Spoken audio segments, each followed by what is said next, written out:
బడ్జెట్‌లో మంచి pearls chain with tulips and Lakshmidevi లాకెట్‌కి కూడా తులిప్స్‌తో వచ్చిన చైన్ అయితే ఈ వీడియోలో షేర్ చేస్తున్నానండి. మీకు ఓన్లీ ₹899 దీని ప్రైస్. వీడియోని లైక్ చేస్తే ₹100 డిస్కౌంట్‌లో 799కి వస్తుంది. నార్మల్‌గా మీకు ఓన్లీ లాకెట్ తీసుకుంటే ఈ సైజుది ఈజీగా ఇలా తులిప్స్ లాకెట్ డ్రాప్స్ వచ్చి ఈ సైజ్ లాకెట్ తీసుకుంటే ఇదే ఈజీగా 599 అలా పడుతుందండి.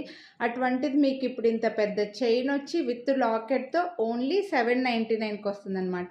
సో లక్ష్మీదేవి వచ్చారు, ఇలా మంచి లక్ష్మీదేవి మల్టీ కలర్ స్టోన్స్లో తులిప్స్ అండ్ క్రిస్టల్స్ ఇచ్చారనమాట. మనకి పర్ల్స్ వచ్చేసి ఇలా తులిప్స్ లైన్గా వచ్చేస్తాయి, పర్ల్స్ అలాగే గ్రీన్ క్రిస్టల్స్ ఆల్టర్నేట్గా వచ్చేస్తాయి. మంచి లెంత్లో వచ్చింది, ఒక 4 రింగ్స్ దాకా లెంత్ అడ్జస్ట్ చేసుకునేలాగా వచ్చేసి మంచి సైజులో పెద్ద లాకెట్తో బడ్జెట్లో వచ్చిందండి. సో దీని ప్రైస్ అయితే నార్మల్గా ₹899. ఈరోజు మీరు వీడియోని లైక్ చేసి పర్చేస్ చేస్తే ₹100 డిస్కౌంట్ ఇస్తున్నా. చాలా సింపుల్గా నీట్గా కనిపిస్తుంది చూడండి మీకు. సో బెస్ట్ ప్రైస్ అండి. నచ్చితే కొనాలి అని అనుకుంటే వీడియోని లైక్ చేసి స్క్రీన్ షాట్ తీసి స్క్రీన్ పై నెంబర్కి వాట్సాప్ చేయండి. మీకు క్లియర్గా ఫోటో కూడా యాడ్ చేస్తాను, వీడియోలో క్లియర్గా చూసేయండి. Thank you.